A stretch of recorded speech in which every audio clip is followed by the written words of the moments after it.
もし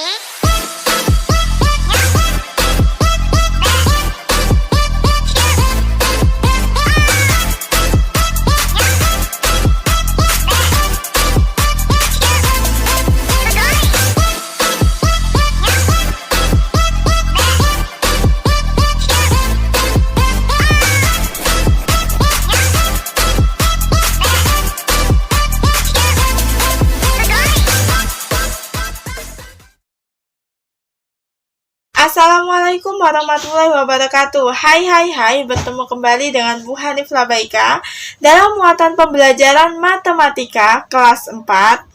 Masih di materi yang sama, yaitu tentang KPK dan FPB. Nah, sebelumnya kita sudah belajar tentang cara menentukan KPK dan cara menentukan FPB. Kali ini kita akan belajar tentang penerapan KPK dan FPB dalam kehidupan sehari-hari. Tujuan pembelajaran kali ini adalah agar peserta didik dapat menyelesaikan masalah yang berhubungan dengan KPK dan FPB dari dua bilangan di kehidupan sehari-hari. Anak-anak, pada pertemuan kali ini kita akan membahas tentang penerapan KPK dan FPB dalam kehidupan sehari-hari. Tanpa disadari, kita sering menjumpai beberapa masalah yang dapat diselesaikan dengan menggunakan konsep FPB dan KPK. Nah, sebelum kita masuk ke materi, ada beberapa hal yang harus kalian ketahui. Biasanya, dalam soal cerita tidak dijelaskan secara langsung apakah harus menggunakan KPK ataupun FPB. Lalu, bagaimana cara membedakannya?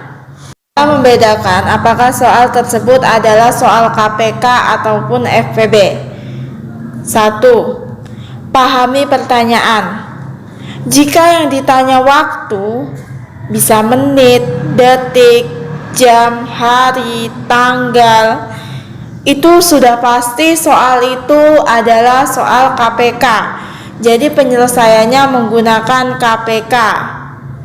Namun, jika yang ditanya adalah jumlah, bisa jumlah orang, jumlah kelompok, jumlah anggota, ataupun jumlah benda, itu menjawabnya dengan menggunakan FPB.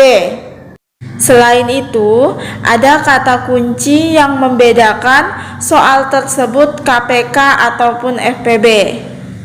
Kata kunci KPK yaitu setiap titik-titik sekali, bersama-sama, bersamaan, bersama lagi.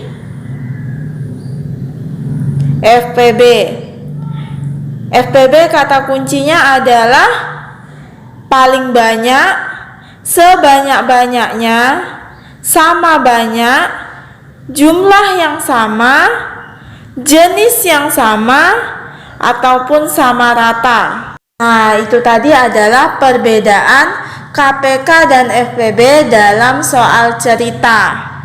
Selanjutnya kita akan masuk ke contoh soal. Perhatikan baik-baik ya anak-anak.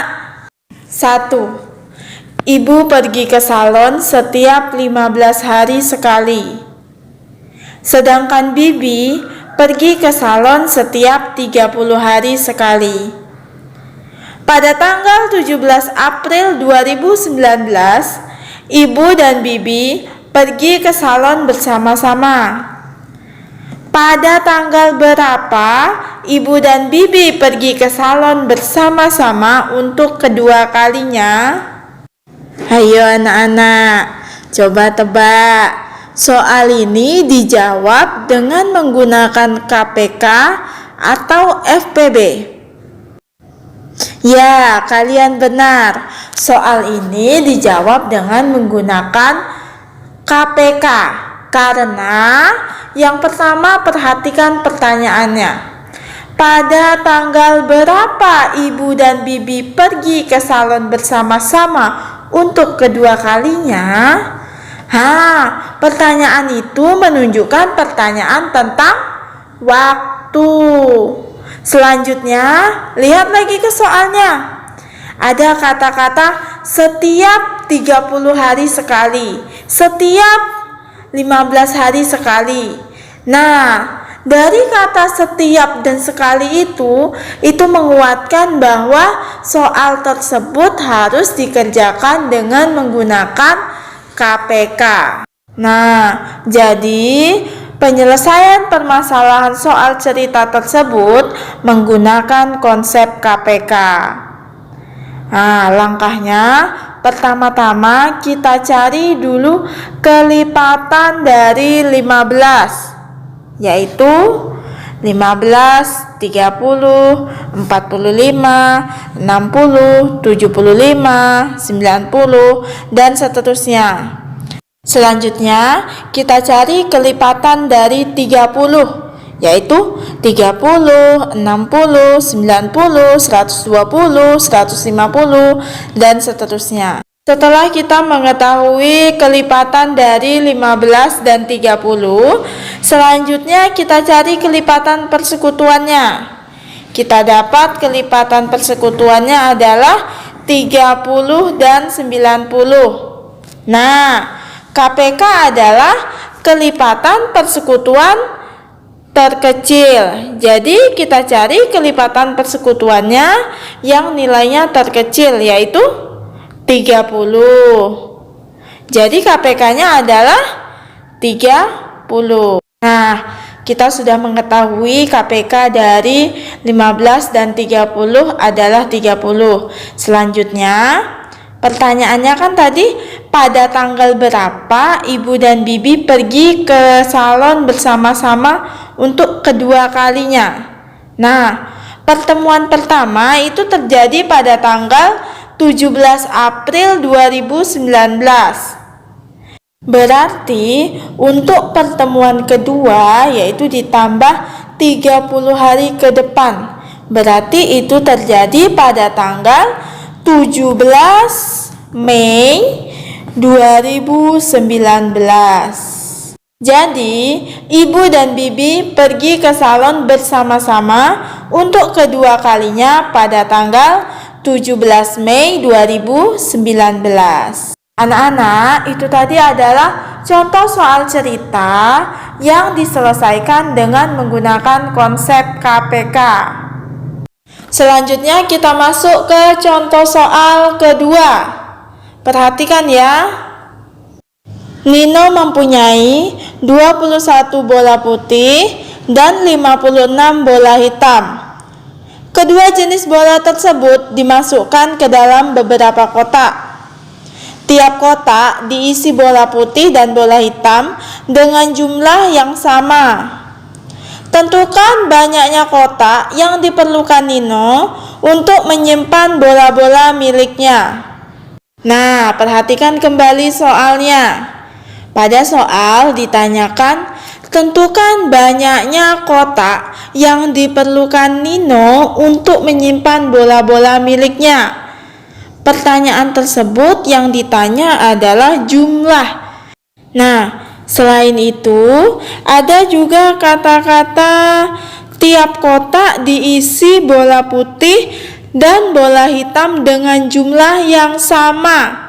Nah, kata jumlah yang sama itu merupakan kata kunci dari FPB. Jadi, soal yang kedua ini kita jawab dengan menggunakan konsep FPB. Kita gunakan pohon faktor untuk mencari FPB dari 21 dan 56 ya. Faktorisasi dari 21 adalah 3 dikali 7. Sedangkan faktorisasi prima dari 56 adalah 2 pangkat 3 dikali 7. Nah, FPB-nya adalah 7. Jadi, banyak kotak yang dibutuhkan Nino untuk menyimpan bola-bola miliknya adalah 7 kotak. Nah, anak-anak, itu tadi adalah contoh penyelesaian masalah yang menggunakan konsep KPK dan FPB. Nah, sekarang kalian paham kan bagaimana cara membedakan soal cerita yang berbentuk KTK ataupun FPB. Anak-anak, cukup sekian pembelajaran kali ini. Ibu harap ilmunya dapat bermanfaat. Lebih dan kurangnya Ibu mohon maaf. Wabillahi taufiq walhidayah. Wassalamualaikum warahmatullahi wabarakatuh.